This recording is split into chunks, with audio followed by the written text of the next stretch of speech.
સ્વાગત છે exam today પર મિત્રો 22 એપ્રિલ 2025ના રિલેટિવ કરંટ અફેર્સની ડિસ્કશન આ વિડીયોમાં આપણે કરવાના છે. તો છેલ્લે સુધી વિડીયો સાથે બની રહેજો. કરંટ અફેર્સ ઇમ્પોર્ટન્ટ ટોપિક છે, દરેક એક્ઝામમાં પ્રશ્ન પૂછવામાં આવે છે. મિત્રો ટોપિક પર આવીએ. 22 એપ્રિલ 2025 ક્વેશ્ચન નંબર 1 છે, હાલમાં સિવિલ સેવા દિવસ ક્યારે મનાવવામાં આવ્યો? તો મિત્રો વાત થઈ છે સિવિલ સેવા બરાબર. તો સિવિલ સેવા દિવસ દર વર્ષે 21 એપ્રિલે મનાવવામાં આવે છે. 21 એપ્રિલે સિવિલ સર્વિસીસ ડે, જેમાં આઈએસ આઈપીએસ જે છે મિત્રો એને સિવિલ સર્વન્ટ કહેવામાં આવે છે. તો મિત્રો ઇમ્પોર્ટન્ટ ડેસની વાત કરીએ. હાલમાં 19 એપ્રિલે વિશ્વ લીવર દિવસ, 18 એપ્રિલે વિશ્વ વિરાસત દિવસ, 17 એપ્રિલે વિશ્વ હિમોફિલિયા દિવસ, 16 એપ્રિલે વિશ્વ અવાજ દિવસ, 15 એપ્રિલ વિશ્વ કલા દિવસ, 14 એપ્રિલ આંબેડકર જયંતિ, 14 એપ્રિલે ચગાસ રોગ દિવસ, 13 એપ્રિલે સિયાચીન દિવસ, 12 એપ્રિલે માનવ અંતરિક્ષ ઉડાન દિવસ, 11 એપ્રિલે રાષ્ટ્રીય સુરક્ષિત માતૃત્વ દિવસ. તમામ દિવસ ઇમ્પોર્ટન્ટ છે, યાદ રાખો. હાલમાં કયા રાજ્યનો કરાડ શહેર 100% સુરક્ષિત નિદાન સાથે સ્વચ્છતા અવશિષ્ટ મેનેજમેન્ટ મેળવ્યું છે? બરાબર.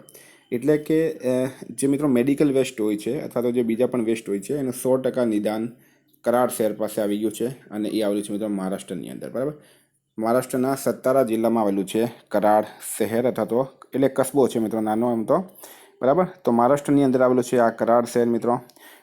મહારાષ્ટ્રના સત્તારા જિલ્લામાં એક નાનો શહેર કરાડ એ સેનેટરી અને જૈવ ચિકિત્સીય જે કચરો છે મિત્રો એનો 100% સંગ્રહ અને એને રિસાયકલિંગ કરીને પાછો જે છે મિત્રો ઉપયોગમાં લીધો છે. તો વાત કરીએ મહારાષ્ટ્રની સીએમ છે દેવેન્દ્ર ફડણવીસ, રાજ્યપાલ છે સીપી રાધાકૃષ્ણન, કેપિટલ છે મિત્રો મુંબઈ. છઠ્ઠો ભારત ઉઝબેકિસ્તાન સૈન્ય અભ્યાસ ડસ્ટ લીગ પુણેમાં થયું. મહારાષ્ટ્રમાં ખુલતાબાદનું નામ બદલીને રતનપુર કરાયું. રામ સુતારને મહારાષ્ટ્રનો સર્વોચ્ચ નાગરિક પુરસ્કાર મહારાષ્ટ્ર ભૂષણ મળ્યો છે. હાલમાં વડાપ્રધાન નરેન્દ્ર મોદીની પુસ્તક સંસ્કૃતિ કા 5વાં અધ્યાય ક્યાં લોન્ચ કરાઈ? તો સંસ્કૃતિ કા 5વાં અધ્યાય આ ન્યૂ દિલ્હીમાં લોન્ચ કરાઈ છે. નરેન્દ્ર મોદીના ઉપર લખાયેલું છે મિત્રો, tribute to India's timeless culture by PM Narendra Modi, संस्कृति का 5वां अध्याय आ पुस्तकનું નામ છે. બરાબર. સમાવેત ઓડિટોરિયમ IGNCA ન્યૂ દિલ્હી ખાતે આ પુસ્તકનું વિમોચન કરવામાં આવ્યું. તો ટૂંકમાં તમારે આમ યાદ રાખવાનું, સંસ્કૃતિ કા 5વાં અધ્યાય નરેન્દ્ર મોદીનું પુસ્તક છે. હાલમાં અમેરિકાના કયા શહેરમાં ડૉક્ટર ભીમરાવ આંબેડકર દિવસની જાહેરાત કરાઈ? તો અમેરિકામાં ન્યૂયોર્ક આવેલું છે મિત્રો. ન્યૂયોર્ક અમેરિકામાં આવેલું છે, અને ત્યાં ડૉક્ટર ભીમરાવ આંબેડકર દિવસની જાહેરાત કરવામાં આવી. ન્યૂયોર્કના મેયર એરિક એડમ્સ એ 14 એપ્રિલ 2025ને આધિકારિક રૂપથી ડૉક્ટર ભીમરાવ આંબેડકર દિવસ મનાવવાની જાહેરાત કરી છે. વિદ્યાર્થી મિત્રો એક્ઝામ આવી રહી છે LRDની, બેલીપ mains, CC mains, GPSC exam ટુડેનું લેટેસ્ટ 1 વર્ષનું કરંટ અફેર્સ, જેમાં તમને ભારત ગુજરાત ઇન્ટરનેશનલ લેવલનું પૂરું કરંટ અફેર મળશે મિત્રો. Olympic, Paralympic, Covid, IPL, GI tag, બદલાયા નામ, ભારત ગુજરાતના વર્તમાન પદાધિકારી, પુસ્તક લેખક, company CEO, brand ambassador, award GK, sports GK, G20 summit, T20 world cup, FIFA world cup, election GK, Ayodhya GK, budget, IPL, champions trophy. ટૂંકમાં મિત્રો ટોપિક વાઇઝ તમને 40થી વધારે કરંટ અફેર્સની PDF, છેલ્લા 1 વર્ષની લેટેસ્ટ મંથલી કરંટ અફેર્સની PDF, 10,000થી વધારે પ્રશ્નોનો સમાવેશ. હાલમાં PSIની એક્ઝામમાં, GPSC STIની એક્ઝામમાં, GPSC ક્લાસ 1-2ની એક્ઝામમાં, હાઈકોર્ટની એક્ઝામમાં 100% કરંટ અફેર અમારું પૂછાયું છે. બધાના સબૂત મિત્રો મેં ટેલિગ્રામ ચેનલમાં મૂક્યા છે. બરાબર. અને એ તારીખ સાથે મૂક્યા છે. તારીખનો વિડીયો પણ યુટ્યુબ પર અવેલેબલ છે, જોઈ લેજો, સબૂત જોઈ લેજો. PDF માટે માત્ર 250 રૂપિયા મિત્રો 1.5 વર્ષનું કરંટ અફેર આપીશ, કારણ કે એક્ઝામમાં 1.5 યરનું કરંટ અફેર પૂછાય છે. હું તમને 1.5 વર્ષનું કરંટ અફેર આપીશ, માત્ર 250 રૂપિયા. આ નંબર પર પેમેન્ટ કરો, સ્ક્રીનશોટ મોકલી આપો. હાલમાં 72મી all India police aquatics cluster championship 2024-25નો પ્રારંભ ક્યાં થયો છે? તો શું છે રાઈટ આન્સર આમાં? ન્યૂ દિલ્હી ખાતે. 72મી all India police aquatics cluster Gandhinagar right answer છે. ગુજરાતમાં થઈ છે, ગાંધીનગર ખાતે. નાણાકીય વર્ષ 2024-25માં ભારતની ટેક્સટાઇલ ઇન્ડસ્ટ્રીમાં કેટલા ટકાની વૃદ્ધિ થઈ? બરાબર. ફાઇનાન્શિયલ યર છે મિત્રો 2024-25, ટેક્સટાઇલ ઇન્ડસ્ટ્રીમાં 6%ની વૃદ્ધિ થઈ છે, 6%ની. નાણાકીય વર્ષ 2024-25માં ભારતના એન્જિનિયરિંગ, ટેક્સટાઇલ અને પરિધાન ક્ષેત્રના નિર્યાતમાં ઉલ્લેખનીય વૃદ્ધિ નોંધવામાં આવી છે. વાણિજ્ય મંત્રાલય દ્વારા જારી આંકડા મુજબ આ તમામ ક્ષેત્રોમાં પાછલા ફાઇનાન્શિયલ યરમાં જે છે એ 6% વૃદ્ધિ નોંધવામાં આવી છે 24-25માં. કયા દેશના રાષ્ટ્રપતિએ ઈસ્ટર પર 30 કલાકના સંઘર્ષ વિરામની જાહેરાત કરી છે? તો મિત્રો ઈસ્ટર તહેવાર પર 30 કલાક સુધી કોઈ પણ સીઝ ફાયર કરવામાં આવશે નહીં, કારણ કે રશિયા અને યુક્રેન વચ્ચે યુદ્ધ ચાલી રહ્યું છે. રશિયાના રાષ્ટ્રપતિ વ્લાડિમીર પુતિને ઈસ્ટર પર યુક્રેનમાં 30 કલાકના સંઘર્ષ વિરામની હાલમાં જાહેરાત કરી છે. આ છે મિત્રો રશિયા, મેપમાં તમે જોઈ શકો, બરાબર. અહીંયા જો આ રશિયા આવેલું છે. રશિયાનું કેપિટલ છે મોસ્કો, કરન્સી છે રશિયન રૂબલ, રશિયાના પ્રેસિડેન્ટ છે મિત્રો વ્લાડિમીર પુતિન. હાલમાં પીએમ મોદી કયા દેશની આધિકારિક યાત્રા પર ગયા છે? વડાપ્રધાન, આપણા દેશના વડાપ્રધાન નરેન્દ્ર મોદી કયા દેશની આધિકારિક યાત્રા પર ગયા? તો મિત્રો સાઉદી અરબ ગયા. સાઉદી અરબ નરેન્દ્ર મોદી જાય છે, બરાબર. સાઉદી અરબના પીએમ છે મોહમ્મદ બિન સલમાન અલ સાઉદી, પાટનગર છે રિયાદ, કરન્સી છે સાઉદી રિયાલ. એ સાથે જ મિત્રો ભારતમાં જમ્મુ કાશ્મીરમાં આતંકી હુમલો થાય છે અને વડાપ્રધાન પાછા રિટર્ન ભારત આવી જાય છે. હાલમાં ભારતે 6ઠ્ઠી એશિયાઈ અંડર 18 એથ્લેટિક્સ ચેમ્પિયનશિપ 2025માં કેટલા મેડલ જીત્યા છે? તો ભારત દ્વારા 6ઠ્ઠી એશિયાઈ અંડર 18 એથ્લેટિક્સ ચેમ્પિયનશિપ 2025માં 11 મેડલ જીતવામાં આવ્યા. આનું આયોજન મિત્રો prince Naif bin Abdul Aziz sports city Saudi અરબમાં 15થી 18 એપ્રિલ 2025 સુધી થયું હતું.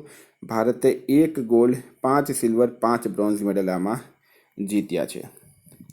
હાલમાં કોની AIIBના ઉપાધ્યક્ષના રૂપમાં નિમણૂક કરવામાં આવી છે? AIIBના ઉપાધ્યક્ષના રૂપમાં કોની નિમણૂક કરવામાં આવી? તો મિત્રો શું છે રાઈટ આન્સરમાં? અજય ભૂષણ પાંડેની. અજય ભૂષણ પાંડે જે છે AIIB એટલે કે એશિયન ઇન્ફ્રાસ્ટ્રક્ચર ઇન્વેસ્ટમેન્ટ બેંક, બરાબર, એના વાઇસ પ્રેસિડેન્ટ તરીકે એમની નિમણૂક કરવામાં આવી છે. તો મિત્રો વાત થઈ છે નિમણૂકની, તો આ તમે સ્ક્રીનશોટ લઈ લો, બરાબર. આ અત્યારની એપ્રિલ 2025ની નિમણૂક છે. ટૂંકમાં નવી નિમણૂકની હજી વાત કરું મિત્રો તો જસ્ટિસ BR ગવઈ ભારતના 52માં મુખ્ય ન્યાયાધીશ બન્યા છે. Mirabai Chanu Indian weightlifting federation athlete આયોગના અધ્યક્ષ બન્યા છે. UGCના ચેરપર્સન વિનીત જોશી બન્યા. સંતોષ કુમાર ઇન્ડસઇન્ડ બેંકના ડિપ્ટી CFO બન્યા છે, બરાબર. આટલું યાદ રાખવાનું. હાલમાં કયું શહેર વિશ્વનું પ્રથમ રિન્યુએબલ પાવર સિટી બનશે? કયું શહેર છે જે વિશ્વનું પ્રથમ રિન્યુએબલ પાવર સિટી બનશે? તો મિત્રો અમરાવતી રાઈટ આન્સર છે, બરાબર. આંધ્રપ્રદેશનું અમરાવતી વિશ્વનું પહેલું રિન્યુએબલ પાવર સિટી બનશે. સોલાર, વિન્ડ અને હાઇડ્રો પાવરનો ઉપયોગ કરાઈ રહ્યું છે. કયા દેશના અંતરિક્ષ યાત્રી એલેક્સી ઓવચિનિન 7 મહિનાના વૈજ્ઞાનિક મિશન પછી આંતરરાષ્ટ્રીય સ્પેસ સ્ટેશનથી પાછા આવ્યા? અંતરિક્ષ યાત્રી છે મિત્રો એલેક્સી ઓવચિનિન 7 મહિનાના વૈજ્ઞાનિક મિશન પછી આંતરરાષ્ટ્રીય સ્પેસ સ્ટેશનથી પાછા આવ્યા છે. તો રાઈટ આન્સર છે મિત્રો રશિયાના, બરાબર. રશિયાના અંતરિક્ષ યાત્રી છે મિત્રો એલેક્સી ઓવચિનિન અને ઇવાન વાગ્નર. આ બંને રશિયાના છે. અમેરિકાના છે ડોનાલ્ડ પેટિટ. આ બધા જે છે આંતરરાષ્ટ્રીય સ્પેસ સ્ટેશન એટલે કે ISSથી પાછા હમણાં આવ્યા. હાલમાં કયા મંત્રાલયે રાષ્ટ્રીય કર્મયોગી જનસેવા કાર્યક્રમની મેજબાની કરી છે? તો રાષ્ટ્રીય કર્મયોગી જનસેવા. તો મિત્રો રાઈટ આન્સર શું થશે આમાં? રાઈટ આન્સર થશે મિત્રો આયુષ મંત્રાલય. કયો મંત્રાલય છે? આયુષ મંત્રાલય રાઈટ આન્સર છે. આયુષ મંત્રાલય પોતાના કર્મચારીઓને સેવા ઉન્મીકરણ અને વ્યવસાયિક કૌશલને વધારવા માટે રાષ્ટ્રીય કર્મયોગી જનસેવા કાર્યક્રમના બીજા ચરણનું આયોજન કર્યું છે. હાલમાં બોમ્બે સ્ટોક એક્સચેન્જની કઈ વર્ષગાંઠ મનાવવામાં આવી છે? તો મિત્રો 150મી, બરાબર. BSE બોમ્બે સ્ટોક એક્સચેન્જ એટલે કે BSE બોમ્બે સ્ટોક એક્સચેન્જની 150મી વર્ષગાંઠ મનાવવામાં આવી. BSEની સ્થાપના 1875માં થઈ હતી. એ મુંબઈમાં આવેલું છે. હાલમાં રેર અર્થ એલિમેન્ટ REEs, બરાબર, રેર અર્થ એલિમેન્ટ અને મેગ્નેટના નિર્યાત પર કયા દેશે રોક લગાવી છે? તો મિત્રો રાઈટ આન્સર છે આમાં ચીન દેશે. કયા દેશ રાખી છે? ચીન દેશ જે છે મિત્રો એણે રેયર અર્થ એલિમેન્ટ અને મેગ્નેટના નિર્યાત પર રોક લગાવી છે. તો મિત્રો ચીન રાઈટ આન્સર છે. અહીંયા ઓપ્શનમાં ચીન આપ્યું નથી પણ આપણે ચીન કરવાનું છે. ચીન રાઈટ આન્સર થશે, બરાબર. ચીન ઓપ્શનમાં નથી પણ આપણે ચીન કરી દેજો. જાપાનને છેકી કાઢીએ મિત્રો, અહીંયા આપણે ચીન કરીએ, બરાબર. ચીન દેશ જે છે એણે રેયર અર્થ એલિમેન્ટ્સ અને મેગ્નેટના નિર્યાત પર રોક લગાવી. હાલમાં ભારતીય નિશાનેબાજ અર્જુન બાબુટાએ ISSF વિશ્વકપ નિશાનેબાજીમાં કયો મેડલ જીત્યો છે? તો મિત્રો ગોલ્ડ મેડલ, સિલ્વર મેડલ, બરાબર, સિલ્વર મેડલ જીત્યો છે ભારતીય નિશાનેબાજ અર્જુન બાબુટા. ISSF વિશ્વકપ નિશાનેબાજીમાં સિલ્વર મેડલ એમણે જીત્યો. પેરુના પાટનગર લિમામાં 10 મીટર એર રાઇફલ સ્પર્ધામાં ચીનના લિહાંગો સેંગને એમણે હરાવ્યું છે. બરાબર. તો આપણે મિત્રો પૂરી ડિટેલમાં માહિતી આપી છે તમને, ક્યાં આયોજન થયું છે, શામાં જીત્યું છે. બરાબર. તો બીજા મિત્રો સાથે પણ વિડીયો શેર કરતા જજો. હાલમાં કોની કેન્દ્રીય નાણાં મંત્રાલયના રાજસ્વ સચિવના રૂપમાં નિમણૂક કરાઈ?